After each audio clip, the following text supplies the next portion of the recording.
Group A's games have concluded for today here for the mid-season brawl as we go into Group B, and we're going to be starting things off with Tempo Storm going up against Soul Torturers, which will be our next game of the day. We're back here at the Analysis Concave with a lovely little table in the middle, and for the first time, we do have the person that keeps Dreadnought in check. It's Gillyweed. How are you doing? Is that my official job title? Absolutely. It is in my head. My head's a weird place. Oh, okay. Yeah, I can guess that it would be. Absolutely. I'm doing great. These games have been amazing. We had Roll20 take a game off of MVP Black in a Pride here. It's been good. Good stuff, good stuff. Well, of course, we also have Tetra and Fans back as well. So, looking at this, what we have coming up, we have Tempo Storm going up against Soul Torturers. It's a very storied match. It's a very interesting match for multiple reasons, I would say. Yeah, there's so much to say here. I mean, this team, Soul Torturers, they have 3 members from PBA, and obviously, a lot of people know PBA as like the NA Slayers. Specifically, Fury on Tempo Storm, he has actually never beaten PBA or the members of PBA. Yeah. He was on Gale Force when they lost to PBA, and then he was also on Tempo when they lost. So it's going to be a huge matchup here. I'm looking forward to it. Tempo Storm had a good start yesterday, going up against Red Canids and taking a pretty convincing 2-0, I would say. Indeed, they're going to be looking to do the same. This is another non-league region team here. They're going to be wanting to try and grab this, because if they don't, then they're going to be looking to beat out either one of the Eastern teams or the European team, which is going to be rough for them. So these are points that they want to secure to put themselves in good stead for that top 4. And likewise, on the other side, it's Soul Torturers, who had a rough start to yesterday because they had to go up against L5 Killy. Everyone's going to have a rough start when their first match is versus L5, but I do feel like we didn't really get to see the full potential of Soul Torturers yesterday. Whether it was the surprise of the Stitches Kael'thas from L5, or maybe just their 2 new members having some nerve issues, I feel like we didn't quite see everything that they're capable of. They're capable of super synergistic team fights at times, and they are very safe in laning.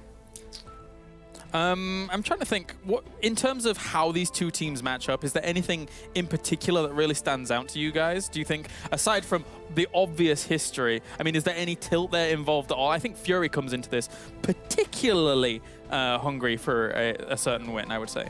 Yeah, I mean, honestly, we haven't, from a drafting perspective, I don't think we've seen too much out of Soul Torturers or Tempo yet, because, you know, Tempo had one of the easier matchups of yesterday for them, and then Soul Torturers had one of the hardest ones, so this is going to be a really telling matchup. I'm excited to see what we have in the drafts. All right, well, before we get into this series, of course, the 2 teams are almost ready to go, but let's hear from the North American #1 seed in Tempo Storm. There's been some Heroes teams in the past that have too many people that are trying to always make the flashy plays. The thing is, in Heroes, you need people who play distinct roles and aren't always trying to be like the huge playmaker or the highlight reel guy. You need people who do the small things that contribute to the victories. Strategy, teamwork, getting along with your team, and like a general overall good attitude has been more important than mechanical skill in this game so far. I think our team's strength is that we're comfortable with any style, and so as the metas change from patch to patch, we still manage to play at a fairly high level. I'd say our team's biggest fear would be Fnatic, but at the same time, we're really excited for the chance to face them, because in order to play Fnatic, we have to get out of the group stage and make it far in the tournament, since they will definitely be finishing high in their group. For us to win MSB would be probably the biggest upset Heroes has ever seen. Chthon, third guy look there, as we get Tempo Storm about to shine here for Jun. And overall, they're a team that has put themselves in a good spot to start things off with that win against Red Canids, and with the compositions they were playing a very slow Tempo Storm style, though, most importantly. And would you like to? Oh, sure. I was just going to say there are 2 things to keep in mind why I think that Tempo Storm has the edge here and can finally get a victory over what was PBA, but now is the Soul Torturers. One is that they think, okay, well, we're not up against Baphomet. Losing Baphomet was a lot of the strength for PBA, now Soul Torturers. The other thing is that in watching ST play, I felt like they played similarly to Team Freedom in the North American region, where they played slowly until they got to the late game. They just were safe. They didn't get caught. But that is a style that Tempo Storm should be familiar with. Speaking of playing safe, though, this is something I would like to see Tempo Storm do a bit less of. They did look reasonably solid in their last series versus Red Canids, but they've shown themselves in the NAHGC to have some hyper-aggressive style and some really good play if they play a little bit less safe, if they play with that aggression, if they play with that map control. They seemed a little bit withdrawn in their first series, which is something I'd like to see them step out of in this one. How did you enjoy the Illidan play yesterday from them, Fan? Was that something that stood out for you, or? Yeah, I mean, it was really good Illidan play. I can't say too much about it because, you know, they did have a pretty easy matchup overall there. Okay. Kind of just out-mechanic their opponents. But I would like to say that I feel like they were playing overly safe yesterday, and I wonder if that's because they were playing against a team that they think they can beat no matter what if they just play safe, or if that's really just how they want to play this whole tournament. Because if it's the latter, I think they're going to start struggling if they do not want to make any aggressive plays. So I'm hoping they will adapt their playstyle based on who they're playing. All right, well, another team, of course, in this match, a team that is quite hungry to get themselves a victory after yesterday, get some points on the board. It is, of course, Soul Torturers. 目标就是因为我们是新组成的队伍，然后我也有大概一个赛季、一个比赛没有打了，所以我希望我们队伍首先目标可以进8强，然后看可不可以比我们上次的成绩更好。我觉得还是我觉得我们队伍现在应该没有明星选手，就是假如要讲人的话，就是我们比较算是经验老道的，只是可能就没有像韩国的绿曲啊那样让人家印象深刻。然后我觉得这个队伍最重要的可能就是005，因为他本身有一些问题，然后我觉得他的表现可以影响整个战局。韩国队伍都让我们蛮害怕遇到他们，因为从以前到现在我们都没有赢过韩国选手，所以会害怕他们。然后也希望我们队伍可以进步，然后打败他们，就也是最想遇到的选手。If they want to have hopes against the Korean teams, they're going to have to start here in Tempo Storm as they go up against them as well. So looking at Soul Torturers as a whole, some things that kind of jumped out to me instantly yesterday was their attempt at taking Nazeebo against L5, thinking that they may get onto the later stages of the game. That could be a successful strategy here against a team that is a little bit slower. Is that fair to say? Very safe to say. If Tempo Storm doesn't have that aggressive style that we all said we were looking for, then something that lives to the late game, Nazeebo, Lunara even, seeing as she has seen a little bit of play every now and again, making people beg for mercy. It would be nice if they did want to go for that. Tempo Storm might be the team to do it against, unless they're able to change their style up a bit. Are there any other thoughts on what they could bring to the table here against Tempo Storm? Something that maybe kind of stands out to you in particular? I think for me, the biggest thing when looking at ST is they had some issues with their hero pools yesterday, specifically for their support player. They had swapped Zola, who has long been their support, over to allow this player, Hikari, to be the support for them. And not being able to pick Rhaegar at the end, still getting Stitches, or Karzim versus Stitches, was... It did end up being an issue for them because they got so far behind and didn't have cleanse. So for those players, Hikari, and even Zola a little bit too, if he is limited because of that role swap, if they could make sure to focus on them in the draft, maybe Zola getting his Zeratol, although Zeratol's been banned so much, that would be my hope for them. And Fan, looking at what Soul Torturers could do to kind of stunt the growth here of Tempo Storm in these matches, what should they be looking to ban and then maybe take away from Tempo Storm? What do you think? Well, Tempo Storm is actually a pretty versatile team, in my opinion. I don't think they're going to be able to cripple them in the ban pick phase just by banning and picking away comfort heroes. I think, like Gilly said, they should focus on playing what they know. Yeah.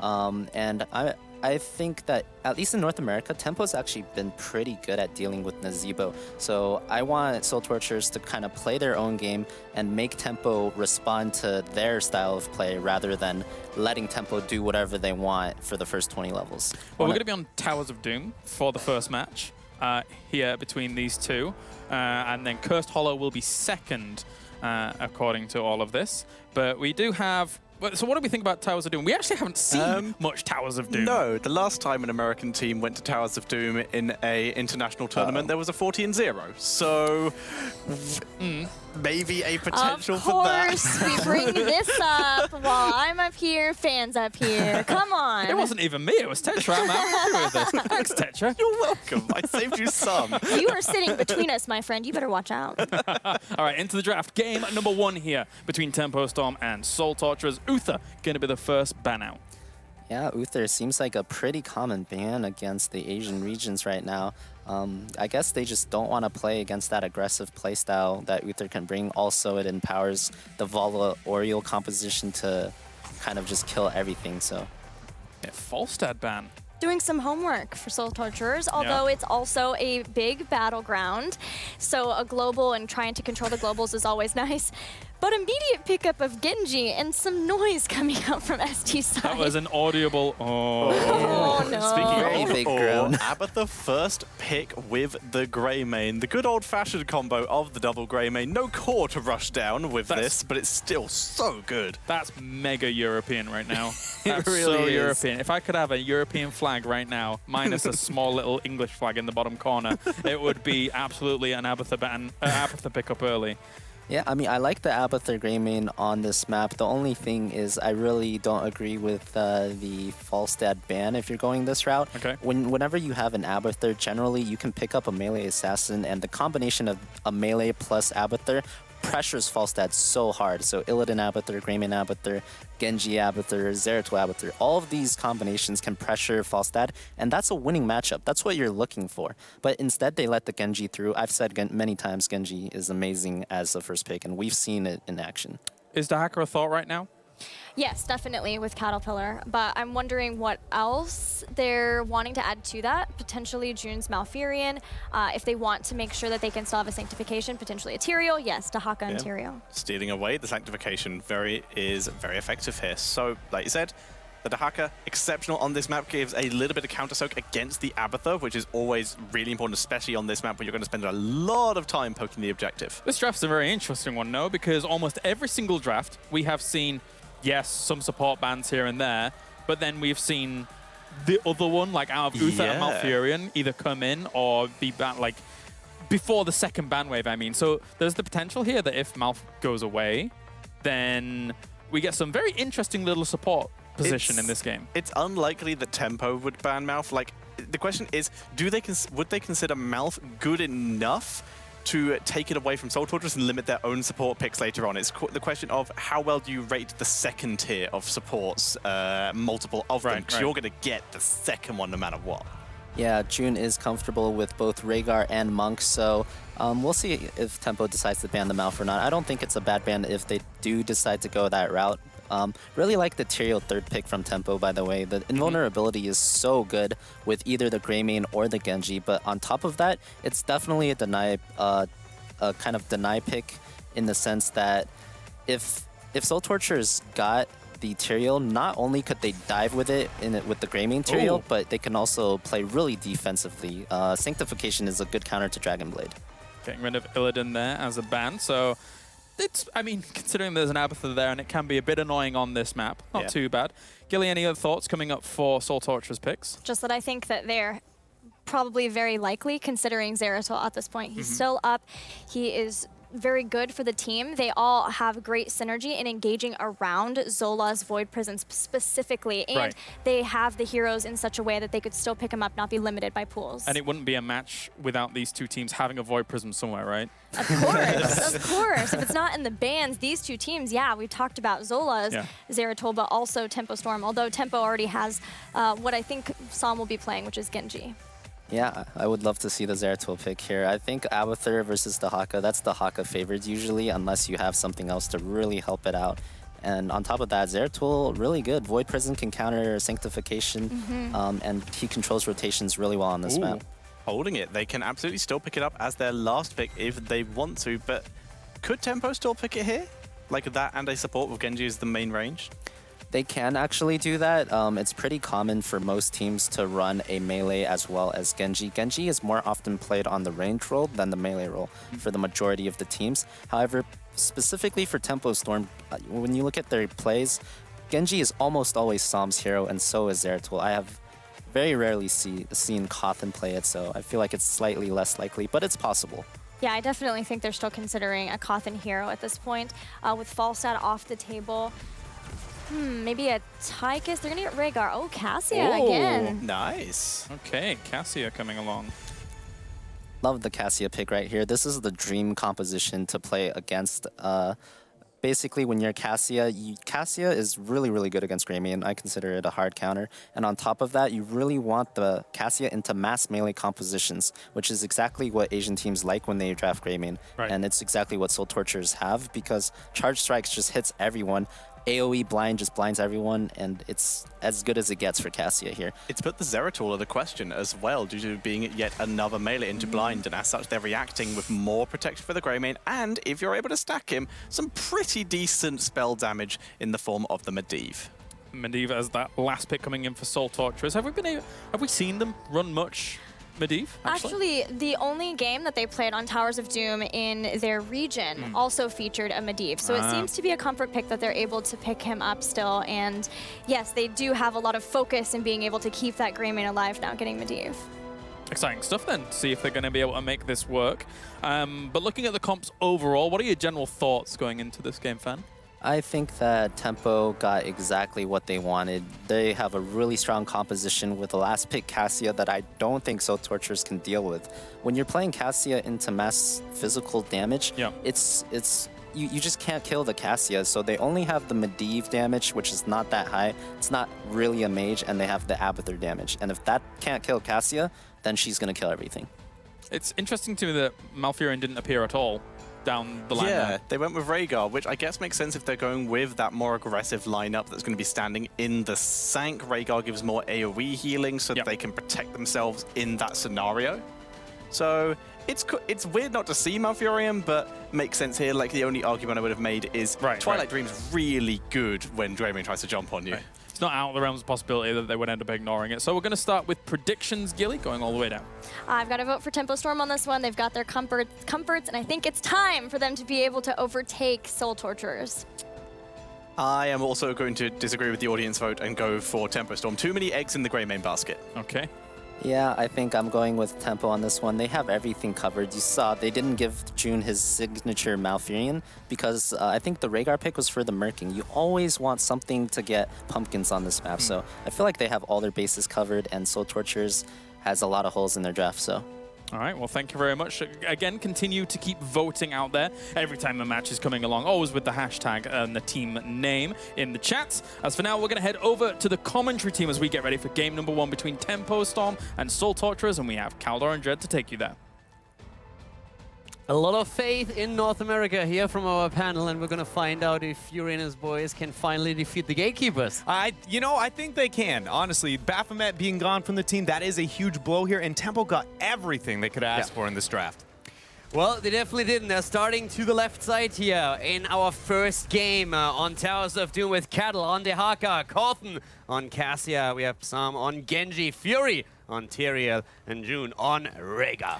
And on the red side here, Soul Torturers looking out to take out NA. Zola is on Abathur, Goddog playing Greymane Scroll on Murden, Hikari playing the Kharazim, and last we got Lolly on Medivh.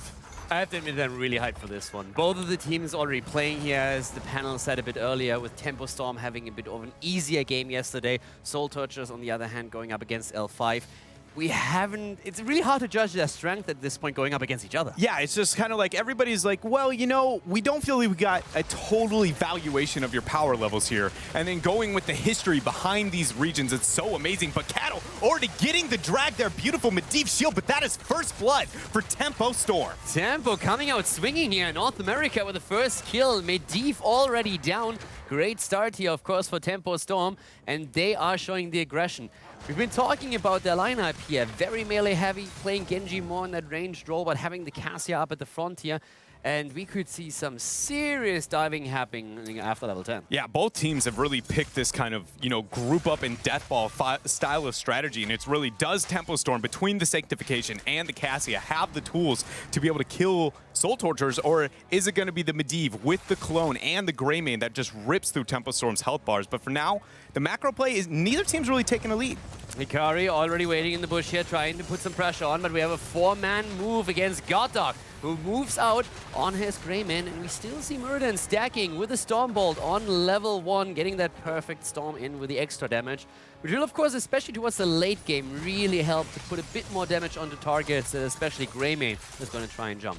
Yeah, and you heard the analysts talking about it all the time, that Tempo Storm yesterday, the performance that they had, the pace at which they were moving just didn't really accent the composition that they had. And this is another one where, moving aggro, being no hesitation, having none, is going to complement them. And I think it's going to be very important that we see that from them here in this game, or it might turn.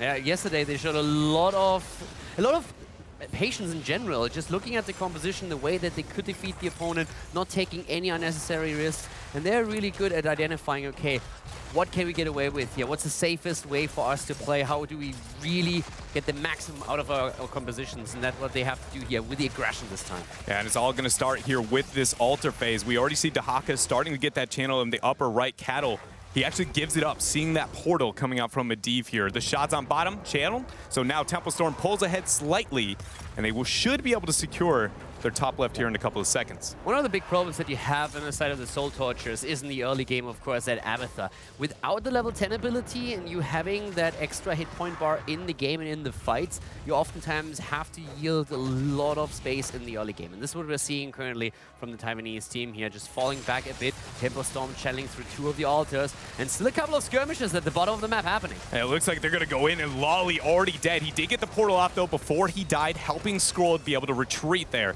But Tempo Storm, once again, a small skirmishes where they end up finding themselves ahead. And a lot of that comes down to just the power of Greymane 1 through 9. I will never stop talking about it. It is ludicrous what this hero can do at that point in time. And Tyrael, I mean, he's nothing to laugh at in those type of skirmish heroes. We've seen it with, like, Illidan in the past. Genji, Tyrael, their 2v2s are better than some of almost any other duo in the game.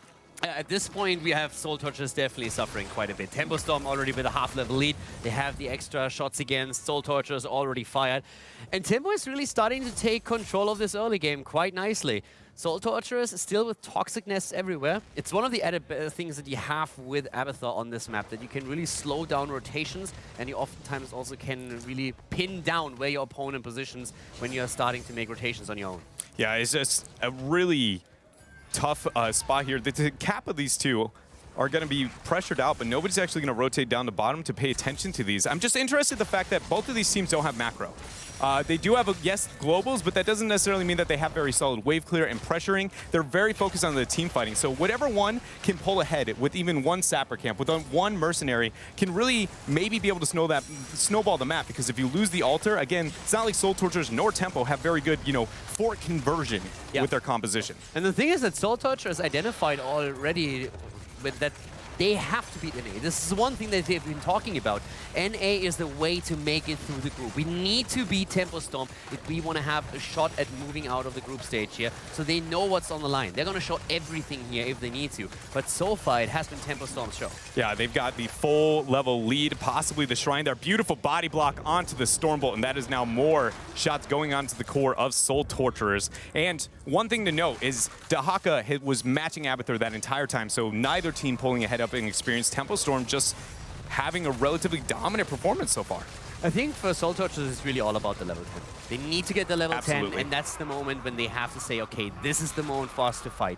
They're completely willing to sacrifice a few of the altars in the early game, but once 10 hits, they need to really be on point and show that aggression. Completely on the same page with you there, and we know Abathur compositions to struggle into the early game, but there is one difference here for Soul Torturers. The kind of downside to this is the fact that they're not only down just experience, they're down the shots. You sacrifice one of those two things, you do not lose both. And they are catching up slowly but surely, but Dahaka should be enough to ensure that experience never restores itself. So Soul Torturers, because they contested and because they were not able to do so and Dahaka was never rotating, essentially they've lost significantly more in the early game than they needed to. It's definitely looking really tricky for them, especially since a lot of the tools that they have right now are picking up slowly. We're talking about Master's Touch, of course, also on Medivh, 8 stacks so far. If they can carry it into that late game, they have a decent shot here. But as you said, there's always going to be that edge for Tempo Storm, which should allow them to wait for the next talent advantage. And so, oh man, the flask, the skirmish, the pressure of these Sampers, they're even going to match it here. Good portal coming down.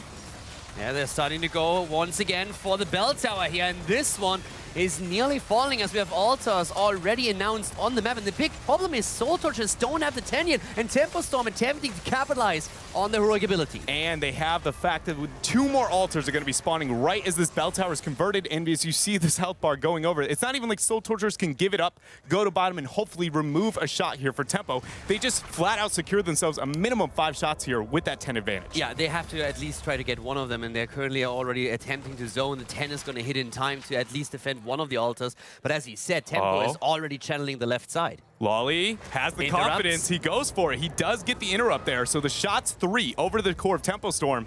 But Tempo is thinking, look at Genji's on bottom. He thinks that he's going to convert the bell tower, but they didn't. Tempo Storm assuming that Soul Torturers is going to make this simple mistake, and they flat out do not. Now Soul Torturers has a moment with this clone. Yeah, here comes the drag against Murden. Immediately the help Genji moves in, and this is the fight that Soul Torturers has to win. They need to make a stand here. We already have Greymane, the copy, to the left. That's a lot of damage there going on to the clone. It is removed. Portal was late, but Genji goes in. Psalm trying to get that damage out. Leyline is dropped, but there is the Dragon Blade.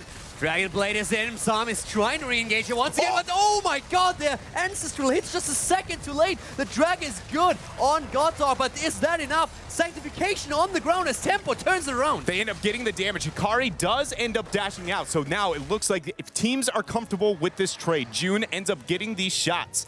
But wow, that damage burst, the fact that the Ancestral was not able to make it there, which was the sole reason. The analysts talked about it. Why do you not go Malfurion here? Because the aggressive composition Tempo has, the health bars. Rhaegar is supposed to be the one to keep that up. And if we see more of that play from June, missing those Ancestrals, Soul Torturers has an opportunity in this game. And talking Soul Torturers, they move to the bot lane immediately, and thanks to Medivh providing the portals, Cattle found himself in a bit of trouble. Needs to be really careful. With Medivh bridging those distances really fast, you have to be careful if you're trying to push in these lanes.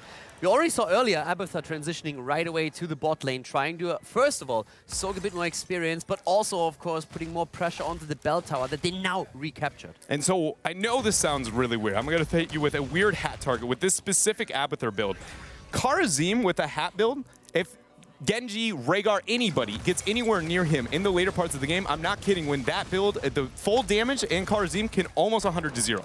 I actually troll with this in Hero League quite frequently. It is ridiculous the amount of damage that those two can do together, and it's not one we view competitively as like something to fear, but I'm letting you know right now, it is nothing to laugh at if these skirmishes become very, very scrappy later on. I'm absolutely with you there, especially since with the dashes that you have, you can go so far after a target. You have always potential to chase, and thanks to Abathur, especially after the slow, you can hunt down anyone. Yeah, you know, Abathur has only seen light changes, you know, over time too, only making that the power, the strength he can have in these type of compositions better and better. But Soul Torturers now are at the moment, the kind of the breaking point of Abathur compositions most time. You know, this is where we should see them start making the conversion back into this game.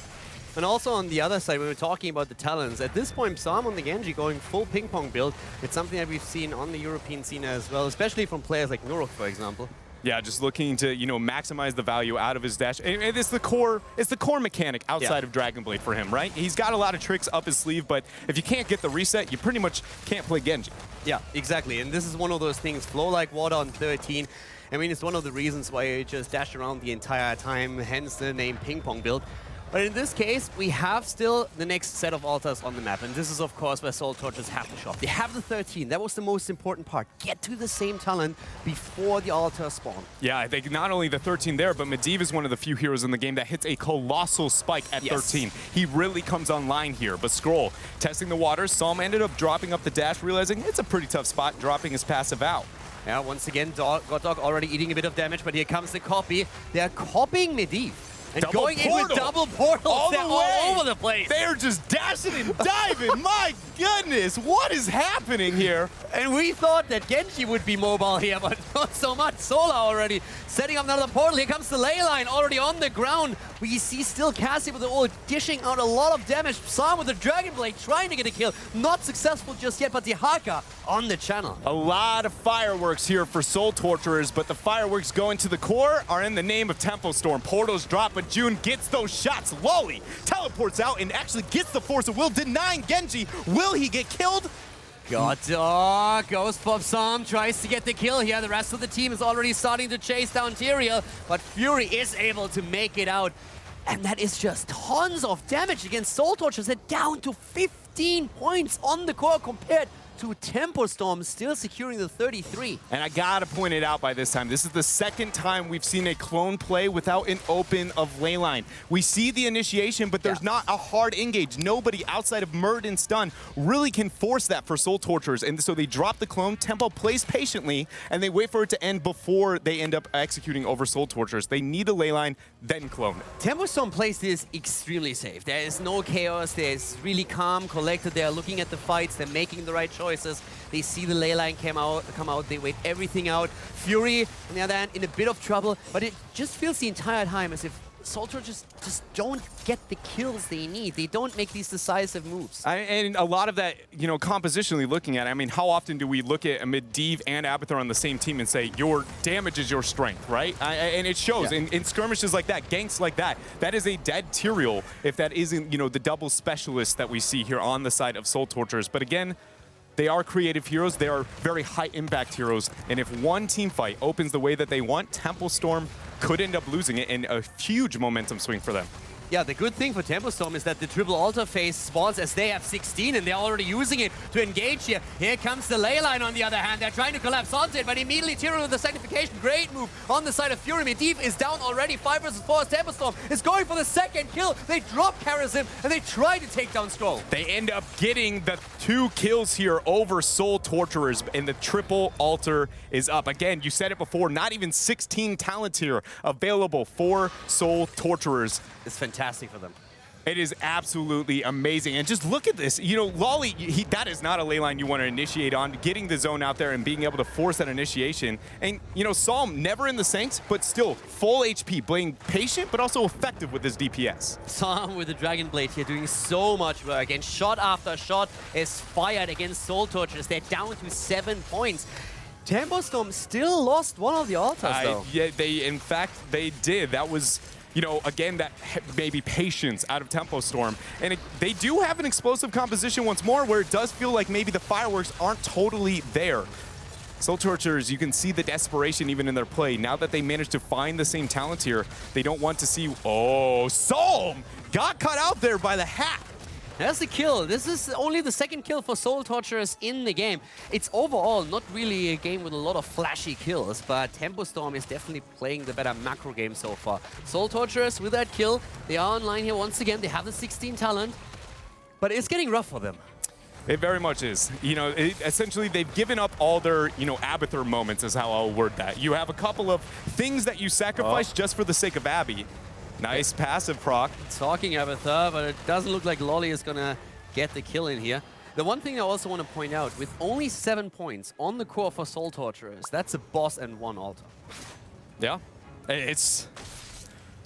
I mean, at this point, again, they can't give anything up. It's just you're Abathur. You know you got to play the slow game. You're on even talent tier footing, but at this point, Abathur compositions ideally are ahead in experience and dragging the race to 20. But Dahaka legitimately feels like he never has to commit to any form of fight, and Soul Torturers never really getting the fight that they want, or they're just down too far in experience. I mean, Soul Torturers have a very, very scary 16 with a stun on the heavy impact, with also the Alpha Killer. We see the Way of 100 Fists, and we have the Envenomed Spike, so you can chase really a lot once you gain some momentum. But they have to gain the momentum here. If Tempo Storm wins another team fight, this is just straight up over. Yeah, and we're going to see if they will here. 3, oh wow, Tempo forfeiting what is going to be this bottom altar. Medivh is rotating up. It will not be able to get the scout in time, even with the portal, because Greymane showed on bottom. If they do this, keep in mind, it's a 5 versus 4. Medivh is there, they go for it, they still have the ley line, they're trying to get the kill, and Cattle is low, the answers for saving it. It ends up landing, and there's the sanctification. Hikari gets dragon bladed on down. Zola shows up with the clone, but it is too little, too late. 3 shots remaining onto the core of Soul Torturers. Soul Torturers taking the risk, engaging without having Greymane with them. And they lose the boss and they lose Karazim, and all of a sudden Tempo Storm has the momentum, starts to move to the top. They are looking to take one of the bell towers down. That was a big moment here in this game, and this could have been a huge... This could be the mistake that loses in the end Soul Torturers the game. It could be. It very much could be the mistake at the end, but I'll give one thing to Soul Torturers. Oh man, hold on. Beautiful Holy Ground from Fury. Nice Force of Will. Able to move away for now, saved by Medivh. They're trying to turn it around. June is low. Here comes Cattle, is able to survive as the portal is being set into place, but there's just not enough chase potential at this moment for Soul Torturers to net a kill. And Cattle has had about 3 huge, almost max value, it feels like, adaptations in this game to draw as much damage from Soul Torturers. But as I was saying before, one thing I do like about Soul Torturers, that was insanely risky, right? And they know the 4 versus 5 might not have been the best choice they could have ever made, but I would much rather watch Soul Torturers decide to take the aggressive play to try and turn this game around. It might not have been the best. It might not have been the best, but I would rather see that all day than let this game keep getting out of control and just eventually lose. And they are in experience actually not too far behind. Tempo, on the other hand, has now perfect timing with the altars active in 20, since they have the 20 already. So Soul Torturers is a question, do they get the experience they need to close that gap? Also, keep in mind that especially that the Hawk at the top lane can simply burrow it down, and Medivh, he has to still stay there, since we have, of course, camps all over the place still. Yeah, the camps are something to note. There is a lot of win conditions left for Tempo Storm, and another Sapper-controlled scroll out of position. Genji going in, getting the damage. Great palm lands onto Greymane, but he's Goddog in a terrible position, even with the spawn. He gets the disengage, but the totem! Psalm cleans a house! My goodness! And that is it! Psalm just taking them apart one after another, getting the kills in, and at the same time the altar has done a great job here by Tempo Storm with the first victory against Soul Torturers. Tempo Storm was in control almost the entire game. But once again, a composition that can be so aggressive and so flashy, as we see at the very end there, that it took the last fight to see that turn up. And I think that right there is a colossal difference between Tempo Storm and Fnatic. It was also absolutely fantastic to see when we look just at how perfect that spawn was on the altar. You have the 20 not ready yet up at the top. The Hawkeye is there. You can use the global. We are in a situation where Medivh has to defend, and then Tempo Storm immediately says, guys, we have the fight at the bot lane. Take them down now, get one channel through, and we win the game. That's what they did. So 1-0 in the series here against Soul Torturers as we jump over to the panel to hear what the boys have to say about our first game. Strong start from Tempo Storm indeed. They already secure themselves 1 point here on Towers of Doom. They're correct in their assessment that it was a slow and steady pace coming out from Tempo Storm there, but overall, it worked. There was a lot of anticipation for when they would decide to fully show all of what their composition could do. And finally, they did start bringing in some of the aggression that we were hoping that we would get to see in their last series. So yes, they did have their macro, they still played their macro style, but obviously with that last team fight, even the Earthgrass Totem just making sure that Psalm could get in and get the final kill. It was fun to watch. Can't say I've ever seen a cloned Medivh. As soon as that happened, I started theorizing insane things in my mind, but it was interesting. If you guys see Kalaris in Hero League, when you get home, beware. No. There is potential. But yeah, there was some really good play on the side of Tempo Storm. That was much more like the team we were hoping and expecting to see. Whereas Soul Torturers, they need to get refocused. There were a couple big mistakes that cost them. For example, Karazim, who was the one person preventing the boss from being taken, dashing off it to go into the backline outside of the heal range for his own team. It's a mistake that shouldn't be happening at this level. Fan, I believe you do have a replay for us from that first game, correct? Yeah, I do have a replay. We can jump straight into it here. So this is one of the fights at the top shrine. And this is one of the fights that actually goes really well for Soul Torturers, honestly. You see the clone gets June to about 40% life on the backside. That's as much value as it's going to do. And if we can pause right around here. So we see a great leyline seal. This leyline seal is actually going to hit 4 people here, and that's as much as you can possibly hope for. And the one person that it doesn't hit, Sam, is up here. He is in the middle of 4 people, and this essentially causes a 4 versus 1 situation for the entire duration of that leyline seal. They get Sam low, and then you'll notice that there was a bit of a later Ancestral. He could have probably gotten the Ancestral off 2 seconds beforehand, but they waited, possibly miscommunication, and Sam actually dies here. And this is like one of the 2 deaths that Tempo had this game. I feel like this was just a heavy outdraft. When you're drafting Cassia into a composition that just has no magic damage, you can feel how bad it is, right? So we play on here.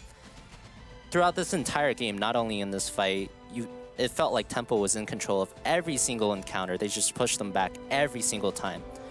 And even in this fight where it went as well as it possibly could have, you can see they immediately turn here with the Sanctification and the Cassia, and you can see how fast Soul Torture's health bars go down, and that's because of the Cassia.